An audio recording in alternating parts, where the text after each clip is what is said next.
인사들 나누시죠. 잘 나오셨습니다. 손 좀 잡아주시고 예수 이름으로 축복합니다. 오늘 하나님 말씀 마가복음 12장 1절부터 12절 말씀입니다. 마가복음 12장 1절부터 12절 말씀 우리 한 절씩 교독하겠습니다. 예수께서 비유로 저희에게 말씀하시되 한 사람이 포도원을 만들고 산 울로 두르고 즙 짜는 구유 자리를 파고 망대를 짓고 농부들에게 세로 주고 타국에 갔더니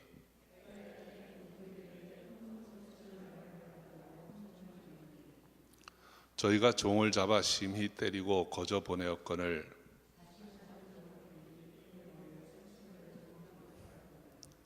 또 다른 종을 보내니 저희가 그를 죽이고 또 그 외 많은 종들도 혹은 때리고 혹은 죽인지라.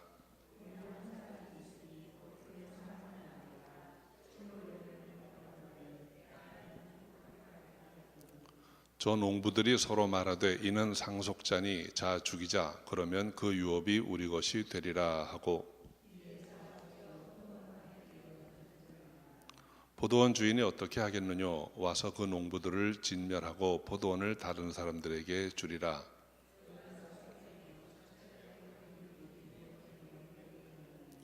이것은 주로 말미암아 된 것이요 우리 눈에 기이하도다 함을 읽어보지도 못하였느냐 하시니라. 저희가 예수의 이 비유는 자기들을 가리켜 말씀하심인 줄 알고 잡고자 하되 무리를 두려워하여 예수를 버려두고 가니라. 아멘. 기도하겠습니다. 아버지 하나님, 감사와 찬양을 주께 돌립니다. 오늘 복된 날 허락하셔서 주님 전에 나와 신령과 진정으로 예배드릴 수 있게 하시니 감사합니다. 주님의 뜻을 알고 그 뜻대로 행함으로 주님께 나아가는 저희가 되기를 원하오니 인도하여 주옵소서. 이 시간은 온전히 주님께 의탁하옵고 예수의 이름으로 기도합니다. 아멘. 자, 오늘 본문 말씀은 이제 비유의 말씀입니다. 1절에 보면 예수께서 오늘 이 비유로 저희에게 말씀하시되 그랬습니다. 여기서 저희는 이 11장에 나와 있는 사람들입니다. 제사장들과 서기관들 또 장로들, 그 이스라엘의 지도자들입니다. 앞의 문맥을 통해서 보면 이 비유의 말씀은 그들의 질문에 대한 답이었습니다. 그 앞에 11장 후반부에 그 제사장들과 서기관들과 이 바리새인들과 이 장로들이 어떤 질문을 했었던가 하면 11장 28절에 무슨 권세로 이런 일을 하느냐, 누가 이런 일을 할 이 권세를 주었느냐라고 질문을 했었습니다. 이 질문에 대해서 예수님이 반문을 하시고 여러 가지 대화를 하신 후에 나도 너희에게 말하지 않겠다, 직접적으로 말하지 않겠다 이렇게 하셨습니다. 그리고 바로 이어서 이 포도원의 비유를 말씀해 주십니다. 그래서 이 포도원의 비유는 그 바리새인들의 질문에 대한 답입니다. 그래서 이 포도원의 비유를 저희들이 다 듣고 나면 예수님이 어떤 권세로 이 일을 하는 어떤 분인지를 알 수 있게 되고 자기들은 어떤 존재인지를 깨닫게 되는 것입니다. 그래서 이 비유의 말씀은 당시 이스라엘의 모습에 대한 아주 통렬한 그런 비유이기도 하고 동시에 이것은 2000년 전의 일에 관한 내용만이 아니라 오늘날 우리에게 주시는 말씀이기도 합니다. 우리의 삶의 모습은 어떤 것인가 하는 것을 우리에게 말씀해 주시는 그런 내용입니다. 우리가 이 비유의 말씀이 나올 때 이 비유 해석의 요점은 그 비유를 한번 쭉 읽고 나서 바로 느껴지는 것을 깨닫는 거예요. 모든 비유는 아주 간단합니다. 그렇게 복잡하지 않습니다. 여러분, 오늘 비유의 말씀을 우리가 한번 다시 살펴보면 무슨 이야기를 하려고 하신 것인지 우리는 금방 알 수 있습니다. 내용을 다시 한번 요약해 볼까요? 한 사람이 포도원을 만들고 열매를 기대하면서 즙 짜는 틀을 만들고 울타리를 치고 망대를 세웠습니다. 그리고 농부들에게 이 포도원을 맡아서 농사를 해라. 그리고 때가 되면 세를 받으러 종을 보내겠다. 이렇게 약조를 했을 거예요. 이제 몇 년이 지나서 포도원에 소출이 나올 때가 됐습니다. 그래서 종을 보냈는데 이 농부들이 소출을 안 내고 오히려 종을 박대하는 거예요. 또 다른 종을 보냈는데 마찬가지였습니다. 여러 번 그렇게 했는데 결과는 다 종들을 가두고 혹은 때리고 혹은 죽여버렸습니다. 주인이 이제 마지막으로 아들을 보냈어요. 농부들이 아들이 오는 걸 보면서 아마도 오해를 한 듯합니다. 종을 그렇게 보내다가 안 왔으면 이제 주인이 와야 할 텐데 주인이 안 오고 아들 보낸 거 보니까 이 주인이 어디 죽었나 보다, 주인이 없나 보다. 그러니까 이 아들만 죽이면 이제 포도원은 우리 것이 된다 생각을 한 거죠. 그래서 아들을 죽여버렸습니다. 이제 문제는 심각해졌습니다. 큰 문제는 주인이 안 죽었다는 거죠. 주인이 모든 소식을 듣고 이제는 주인이 올 것이라는 겁니다. 만약에 그 주인이 오면 어떻게 하겠느냐? 오늘 본문의 말씀 보면 포도원 주인이 농부들을 진멸하고 포도원을 다른 사람들에게 주실 것이다. 이렇게 말씀을 하셨습니다. 여러분, 이 비유의 말씀을 들으면서 그냥 떠오르는 생각이 무엇입니까? 어떤 내용을 염두에 두십니까? 이 농부들은 어떤 사람이에요? 한마디로 나쁜 사람들입니다. 그리고 이 아들은 어떤 사람이에요?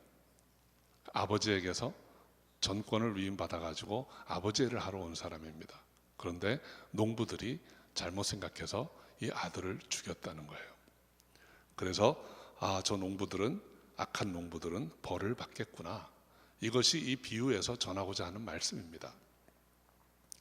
예수님께서 이 비유를 들려주실 때 저희들의 눈을 똑바로 들여다보시면서 말씀하셨을 것입니다. 너희들 듣고 있니? 이 비유에 나오는 사람들이 누구인지 알겠니? 라고 물으시면서 계속 이 비유의 말씀을 풀어나갑니다. 여러분, 이 포도원의 비유라는 것은 이스라엘의 조금이라도 학식 있는 자, 유식한 자들은 이게 무슨 내용인지 다 압니다. 처음부터 끝까지 다 안 들어도 다 압니다. 지금 이 이야기를 듣고 있는 청중은 제사장, 바리새인들, 이스라엘의 장로들이에요. 그들이 알고 있는 성경에 포도원에 관한 이야기가 굉장히 많이 나옵니다. 그들은 이 비유의 말씀을 들으면서 아마도 굉장히 힘들었을 거예요. 자, 이제 우리는 이 비유를 처음 듣는 것처럼 이 비유에 나오는 대상들이 가리키는 것이 무엇인지 한번 차례로 살펴보기로 합니다. 먼저 1절부터 같이 한번 읽어볼까요? 예수께서 비유로 저에게 말씀하시되 한 사람이 포도원을 만들고 산울로 두르고 즙자는 구유자리를 파고 망대를 짓고 농부들에게 세로 주고 타국에 갔더니 1절에 보면 중요한 세 가지 개념이 나옵니다. 하나는 한 사람, 포도원을 만든 한 사람, 그리고 포도원, 그리고 포도원에서 농사짓는 농부입니다. 먼저 이 한 사람이 누구일까요? 포도원을 만든 사람, 이분이 바로 하나님이십니다.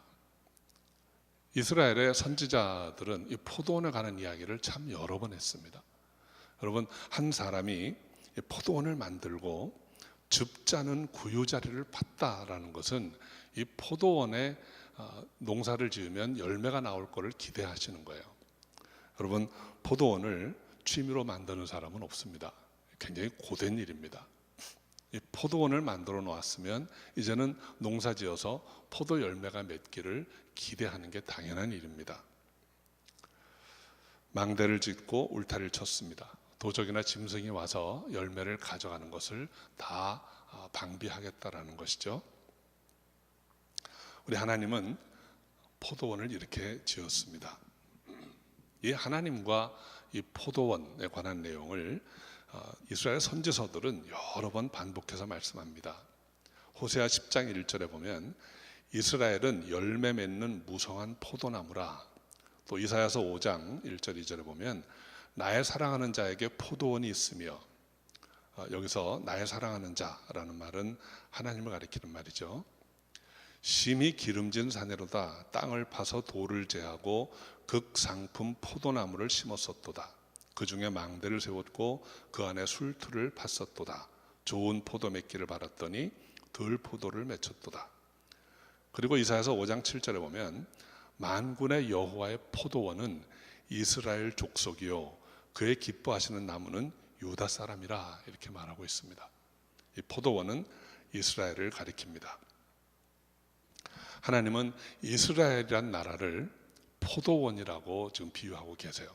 그래서 이 포도원에서 농사를 지어서 아름다운 결실을 맺기를 원하신 것입니다. 세 번째로 농부들은 이스라엘의 지도자들입니다. 이 포도원을 가꾸고 경작해야 될 사람들, 무슨 말씀일까요? 하나님은 이스라엘 나라에 왕을 세워주셨습니다. 또 제사장들을 세우시고 학사들을 세우셨습니다. 그들에게 하나님의 말씀을 가르치게 하시고 그들이 하나님께 나아가서 어떻게 예배드려야 할지 그 예배를 주관할 제사장들을 세우시고 그리고 그들을 공평하게 다스릴 수 있는 왕을 세우셨어요. 이들이 농부들입니다. 이들이 일을 제대로 해서 이스라엘 나라를 잘 돌보고 세워가면 여기에서 열매를 거둘 수 있게 되는 것입니다. 2절에 보면 두 가지 중요한 개념이 또 나옵니다. 때가 이름에 농부들에게 포도원 소출 얼마를 받으려고 한 종을 보내니, 포도원 소출과 종입니다. 포도원의 소출이 무엇일까요? 이사야서 5장 7절에 보면 이렇게 말씀하고 있습니다. 만군의 여호와의 포도원은 이스라엘 족속이요 그의 기뻐하시는 나무는 유다 사람이라 그들에게 공평을 바라셨더니 도리어 포악이요 의로움을 바라셨더니 도리어 부르짖음이었도다. 공평과 의로움을 기대하셨습니다. 이스라엘이라는 포도원에서 맺혀야 할 열매는 공평과 의로움, 의와 공평이라는 것입니다. 그러면 구체적으로 이 의가 무엇이고 공평이 무엇일까요? 의에 대해서 생각해 봅니다. 의는 오직 하나밖에 없습니다. 이 세상의 우주의 의는 하나입니다. 그것은 하나님이십니다.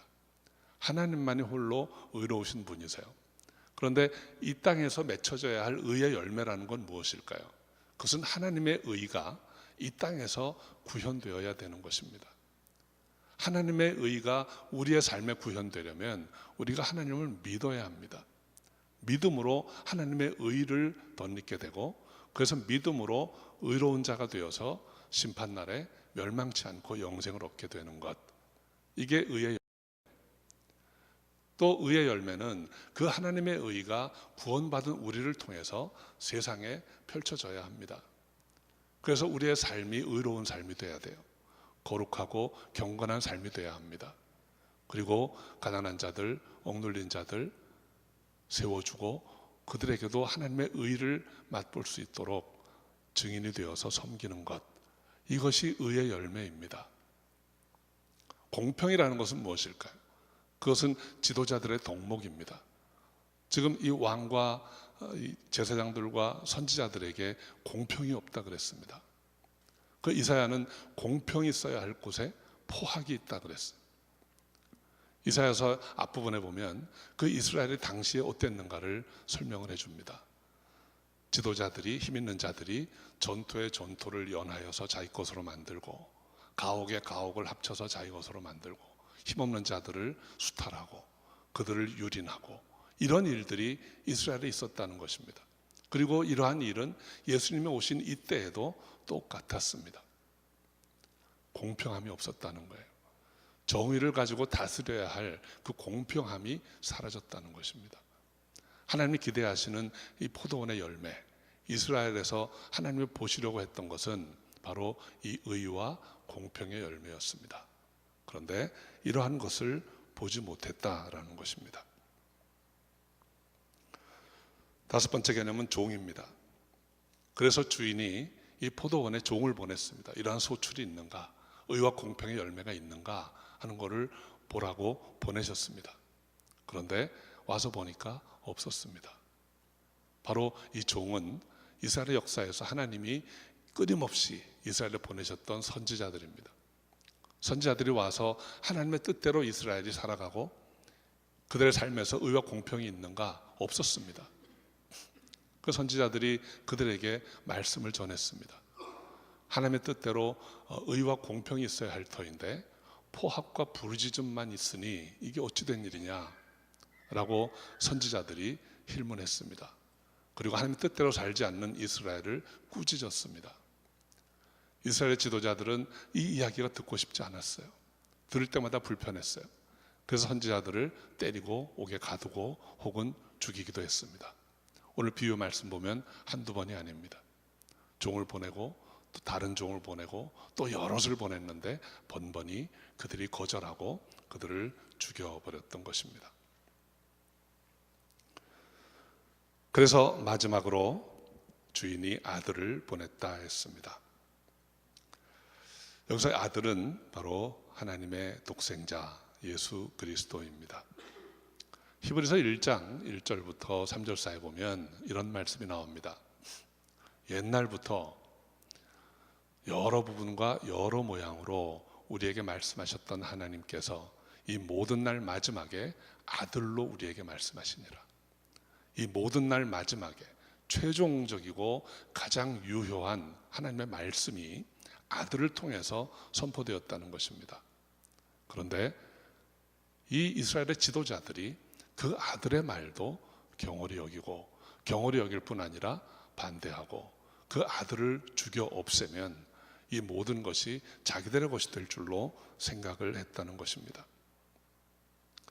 예수 그리스도로 말미암아 의의 열매가 가득하여 하나님의 영광과 찬송이 되게 하시기를 구하노라.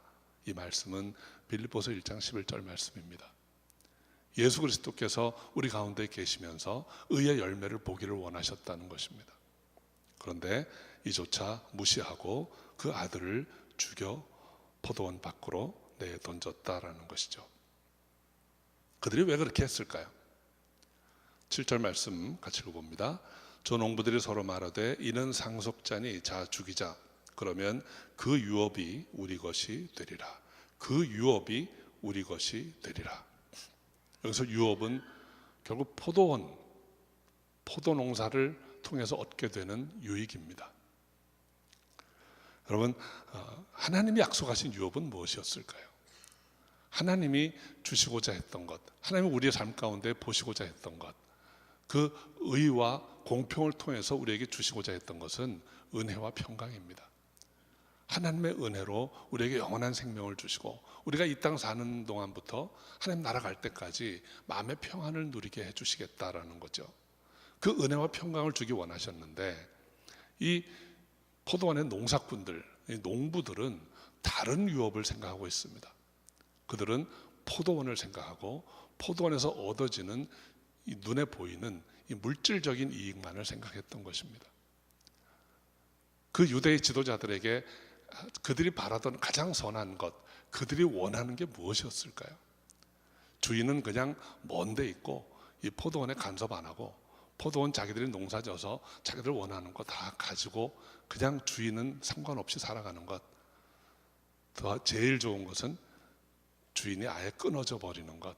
그래서 이 땅에서 이거를 누리고 사는 거였어요. 이것이 이스라엘의 지도자들이 원하는 모습이 되었던 것입니다. 그 유업은 더 이상 하나님이 약속하신 유업이 아닙니다. 이 땅의 것입니다. 가옥에 가옥을 연해서 다 취하고 전토에 전토를 연해서 다 취하고 가난한 자들을 유린하고 압제하고 포악하게 가지는 것. 이것을 갖기 위해서 이제는 주인과 주인의 아들과 모든 것을 끊어버리겠다는 거죠. 9절은 이렇게 한 농부들을 주인이 어떻게 하겠는가 하는 것을 말씀합니다. 와서 그 농부들을 진멸하고 포도원을 다른 사람들에게 주리라. 이것이 의로움의 표현이고 공평의, 진정한 공평의 결과입니다. 이제까지 이야기하듯이 비유의 말씀을 하시던 예수님께서 이제 유대 지도자들에게 대화하듯이 말씀하십니다. 10절, 11절 같이 한번 읽어볼까요? 너희가 성경에 건축자들의 버린 돌이 모퉁이의 머릿돌이 되었나니 이것은 주로 말미암아 된 것이요 우리 눈에 기이하도다 함을 읽어보지도 못하였느냐 하시니라. 건축자들의 버린 돌이 모퉁이의 머릿돌이 되었다는 것, 이것은 그들이 아들을 죽인 것, 그리고 그 후에 일어날 일에 대한 영적인 해석입니다. 이제는 포도원이라고 하는 데서부터 새로운 곳으로 옮겨간다는 거예요. 이 지도자들이 다 진멸될 것이고 이제는 포도원이 아니라 새로운 건물로 옮겨간다는 것입니다. 여러분, 항상 한 나라가 망하고 한 공동체가 망한다고 하는 것은 대체로 지도자들이 다 없어지는 거, 바뀌는 거예요. 나라가 망하고 새 나라가 되는 것은 먼저 왕조가 없어지고 새 왕조가 들어서는 것입니다. 리더들이 바뀌는 것입니다. 지금 현재 이스라엘의 리더들이 하나님의 바라시는 열매를 맺지 못하고 오히려 포악과 부르짖음만이 들리는 그런 포도원으로 만들어버렸기 때문에 하나님께서 이제 이 공동체의 리더십을 옮기겠다는 거예요. 그들은 아들을 죽여서 포도원 밖에 던졌다고 했습니다. 그들이 버린 모퉁이 돌입니다. 하나님은 그들이 버린 모퉁이 돌을 주춧돌로 삼아서 새로운 공동체를 세우시겠다는 거예요. 그것이 그리스도의 교회입니다. 이제는 교회를 통해서 하나님이 열매를 기대하시겠다는 거예요. 그 전까지는 이스라엘이라는 포도원에서 열매를 기대하셨는데 그들이 소출을 내기를 거부하고 아들을 죽여버렸기 때문에 이제는 포도원을 교회로 옮기겠다는 것입니다.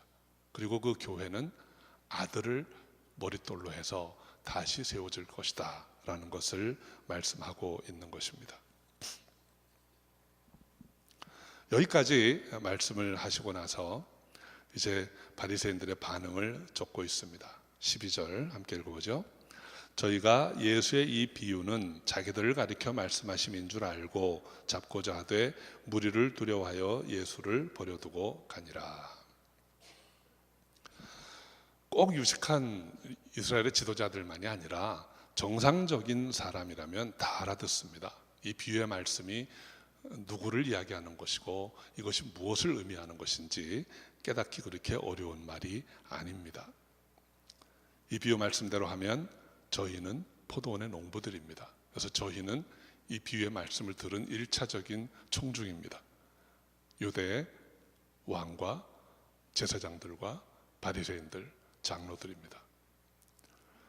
이 사람들이 포도원의 농부들입니다. 악한 농부들입니다. 비유 말씀처럼 그들은 조상 때부터 지금까지 하나님의 종, 선지자들을 거절하고 그들을 때려 쫓아내고 더러는 옥에 가두고 죽였습니다. 그리고 비유 말씀대로 하면 지금 그들이 죽여버린, 농부들이 죽여버린 아들은 바로 지금 저희 앞에서 말씀하고 계신 예수 그리스도입니다. 하나님의 아들이십니다. 하나님께로부터 하나님의 권세를 받아서 이 땅에 오신 하나님의 아들이십니다. 이것으로 답이 되었습니다. 당신이 무슨 권세로 이런 일을 하느냐? 이 일하는 이 권세를 주신 이가 누구냐라는 질문에 이제 그들이 스스로 답을 얻었습니다. 그는 바로 아들입니다. 하나님의 아들이십니다. 이 비유를 다 알아들은 저희의 반응이 참 신기합니다. 이 비유는 자기들을 가리켜 말씀하심인 줄 알고, 이 비유가 자기들을 가르친 말씀인 줄 알았으면 어떻게 해야 됩니까? 알고 난 다음에 자연스러운 반응은 마음에 찔림을 받고, 그런즉 이제 우리가 어찌할꼬. 이게 자연스러운 반응이어야 합니다. 그런데 이들은 어떻게 했습니까? 이 비유가 자기들을 가리킴인 줄 알고 잡고자 하되, 그 비유에서 금방 말씀한 것처럼 지금 이 아들을 잡고자 하는 것입니다. 여러분, 다시 한번 이 말씀을 돌아보면 이 비유의 말씀은 예수님이 비유에 있는 말씀을 지금 그대로 행하고 계신 거예요. 너희 삶에 의와 공평이 있어야 하는데, 너희가 이 이스라엘을 제대로 잘 다스려서 의와 공평을 열매를 맺어야 하는데, 너희 삶 가운데 포악과 부르짖음이 있는 것은 이거 어찌된 일이냐? 라고 묻고 있는 아들에게 그 아들을 거절하고 좀 죽이려 하는 것입니다. 그들을 잡고자 하되. 여러분, 우리는 다 알 수 있습니다. 여러분, 하나님의 말씀을 들을 때 몰라서, 이해가 안 돼서 따라하지 못하는 일은 없습니다. 다 압니다. 그런데 안 할 뿐입니다. 한번 옆에 계신 분한테 얘기 좀 해주세요. 다 압니다. 다 압니다. 그런데 안 할 뿐입니다. 영적인 기업이 아니라 이 땅의 유업 때문에 이거 붙잡으려고 영적인 메시지를 못 들은 채 하고 거절하고 외면하는 거예요. 죄의 관성이 얼마나 강력한지 다시 한번 우리가 느낄 수 있습니다. 자신들의 죄가 자신들이 어떠한 존재인지 지금 분명하게 지적을 받고 그들은 깨닫고도 뉘우치지 않습니다. 그리고 그 길을 그냥 갈 뿐입니다. 예수님은 이스라엘의 지도자들에게 그가 무슨 권세로 성전에 들어가셔서 그 일을 하셨는지, 그가 무슨 권세로 이스라엘의 제사장들을 꾸짖으셨는지, 그가 성전을 얼마나 사랑해서 거룩하게 지키려고 하셨는지 이제 비유를 통해서 그들에게 깨닫게 하신 것입니다. 그는 하나님의 아들이십니다. 하나님의 권세를 가지고, 하나님이 주신 권세를 가지고 이 땅에 오셔서 그분의 일을 하셨습니다. 오늘 우리가 이 비유에서 분명하고도 확실하게 붙잡아야 할 것은 예수가 누구신가입니다. 예수는 그리스도십니다. 예수는 하나님의 권세를 가지고 이 땅에 오셔서 우리의 죄의 문제를 해결하시고 이 땅에 의와 공평을 이루시기 위해서 오신 하나님의 아들이십니다. 사랑하는 성도 여러분, 저는 이 포도원의 비유가 저희들 이스라엘의 옳지 못한 불의한 지도자들에게만 주어진 말씀이라고 생각하지 않습니다. 이 포도원의 비유는 오늘 우리에게 주시는 말씀이기도 합니다. 우리 한 사람 한 사람은 이 포도원에 심겨진 포도나무입니다. 하나님이 우리를 포도원에 옮겨주시고 이 포도원을 울타리로 잘 보호하시고 망대를 세워서 지키시고 그리고 이 포도나무 된 우리에게 기대하는 것이 무엇입니까? 의와 공평의 열매입니다. 우리가 하나님을 믿고 예수 그리스도를 믿고 그 믿음으로 의롭게 되는 것입니다. 그 의롭게 된 자로서 이제는 구별된 삶, 정결한 삶, 거룩한 삶을 살아야 하는 것입니다. 그리고 내가 얻은 이 구원의 은혜를 나누고 내 이웃의 지친 영혼들, 아직 하나님을 알지 못하는 소경 같은 자들에게 빛으로 전할 수 있고 그들을 살리는 일이 바로 우리가 해야 할 일입니다. 우리가 언젠가는 다 이제 이 열매를 보러 오시는 주님 앞에 설 것입니다. 주님이 오셔서 열매를 기대하셨는데 우리가 들을 수 있는 말씀은 둘 중에 하나입니다. 내가 그 포도원을 아름답게 만들고 그 상품 포도나무를 심고 좋은 열매 맺기를 바랐는데 들포도가 맺힌 것은 어찌 된 일이냐. 내가 의와 공평을 너에게서 기대했는데 오히려 포악과 세상 것의 유혹으로 그리스도를 거절하고 악한 열매만 맺는 것, 이렇게 된 일은 어찌 된 일이냐 라고 물으실 수 있습니다.